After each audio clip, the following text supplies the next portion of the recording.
नाशिक विमानतळाकडे जाणारा मुख्य रस्ता म्हणजे 10वा मैल ते जानोरी आणि नाशिक विमानतळ दरम्यान रस्त्यालगत गेल्या 1-1.5 वर्षांमध्ये अनेक भंगारांची दुकाने थाटण्यात आली आहेत। या दुकानांमुळे प्लास्टिकच्या पिशवी, थर्माकॉल, फोम, पेपर रद्दी आणि अन्य असे प्रकारचे भंगार रस्त्याच्या दुतर्फा पडलेले असून घाणीचे साम्राज्य वाढत आहे। या भंगार दुकानांमधून प्लास्टिक रस्त्याकडे हवेने उडून येत आहे। या रस्त्याचा वेग ताशी 50 किलोमीटर असा असल्यामुळे या रस्त्यावरून एअरपोर्टच्या दिशेने आणि एअरपोर्टकडून 10वा मैल हायवेच्या दिशेने भरधाव वेगात वाहने धावत असतात। या भंगार दुकानांमधून रस्त्याच्या कडेला आलेले प्लास्टिक हवेने रस्त्यावर येऊन अपघात होऊ शकतात, याचा विचार प्रशासन करत नाही। भंगार दुकानदारांनी खरेदी केलेले थर्माकॉल, प्लास्टिक, पेपर हे उघड्यावर टाकलेले दिसून येत आहेत। हेच हवेने रस्त्यावर देखील उडून जात आहेत आणि याच कारणामुळे कधी-कधी अपघात होण्याची पण शक्यता आहे। या सर्व गोष्टींना जबाबदार कोण राहील असा प्रश्न आता नागरिक करत आहेत।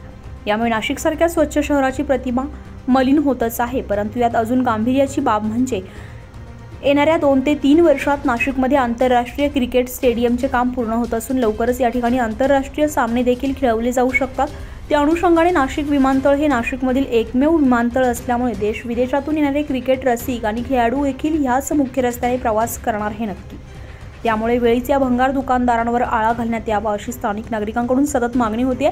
या अगोदर देखील आमच्या उत्तर महाराष्ट्र लाईव्हच्या माध्यमातून या बातमीचा पाठपुरावा केला गेला होता, परंतु स्थानिक प्रशासन सुस्त आणि भंगारवाले मस्त अशीच काहीशी परिस्थिती जानोरी, ओझर आणि जवळके प्रशासनाकडून बघायला मिळते।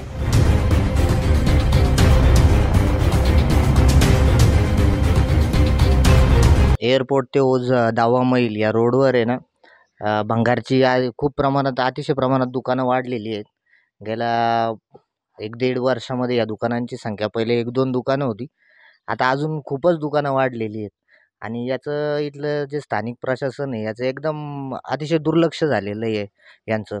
आणि त्यानंतर इकडे आपल्या या रोडवर हा मेन विमानतळाकडे ओझर विमानतळाकडे जाणारा हा मुख्य रस्ता असून रस्त्याच्या सुशोभीकरणाकरता याआधी स्थानिक खासदार असो, स्थानिक आमदार असो यांनी करोडो रुपये निधी असा शासनाकडून आणून, केंद्र सरकारकडून, महाराष्ट्र शासनाकडून आणून खर्च केलेला आहे। रस्त्याच्या दुतर्फा झाडं लावण्यात आलेली आहे, रस्त्याच्या डिवायडरवरचं सुद्धा सुशोभीकरण करण्यात आलं आहे, परंतु 17 नंबर चाळी ते 10वा मैल या दरम्यान अनेक भंगारच्या दुकानदारांनी दुकानं ही स्थापन केलेली आहे। दुकानं थाटलेली आहे अक्षरशः। आणि अक्षरशः एकदम म्हणजे घाणीचं इतकं जबरदस्त साम्राज्य रस्त्याच्या दुतर्फा, प्लास्टिकच्या पिशव्या, नंतर त्यांचं जे भंगारचं जे पेपरचे कागद असतील किंवा ते फोम असेल, पुठ्ठा असेल, असं अनेक प्रकारचं भंगार, पत्रे असतील, अक्षरशः असं पूर्ण त्या रस्त्यावरून येणाऱ्या जाणाऱ्याला ते म्हणजे आपण विमानतळाकडे चाललोय की कुठे मोठ्या कचरा डेपोकडे चाललोय असं एक भास होतोय। इतक्या जास्त प्रमाणात कचरा भंगारवाल्यांनी तिकडे केलेला आहे। आणि येत्या 2-1 वर्षामध्ये दुसरी गोष्ट अशी की येत्या 2-1 वर्षामध्ये आपल्या नाशिकमध्ये आंतरराष्ट्रीय क्रिकेट स्टेडियम बांधण्यात येतं आहे।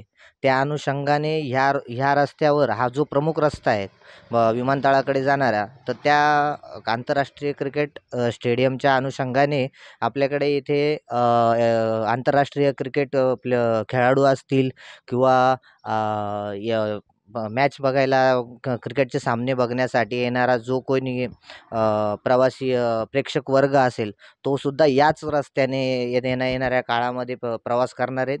आणि असं प्रवास करत असताना त्यांना त्यांच्यासमोर असा हे घाणीचं साम्राज्य असणं ही आपल्या नाशिककरांसाठी अतिशय अशी दुर्दैवी बाब आहे।